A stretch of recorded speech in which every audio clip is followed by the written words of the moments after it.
Hello everybody, in this video I'm going to show you how you can craft a workbench in Hytale.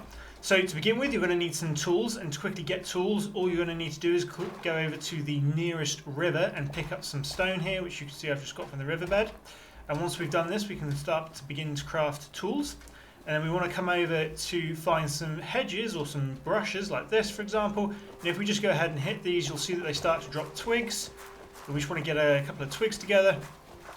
And all we need to do is just press tab to bring up our inventory with our crafting menu here, which you can select by hitting this button here if you haven't already got it up. And then you can craft these two tools by just pressing the craft button here. Once you've done that, you can then begin to chop down trees by using the hatchet on the tree. I do recommend that you cut it at the base of the tree, and if you cut it at the base of the tree, the entire tree will eventually fall down. I'll just put a torch up here quickly. There we go, the trees come down. I can collect all of this wood up, so we get all of these lovely chunks of wood. And once we've got the chunks of wood, we can then go ahead and take our pickaxe, and if we come over here to this stone and go ahead and mine some stone here, a couple of blocks of stone together. There we go.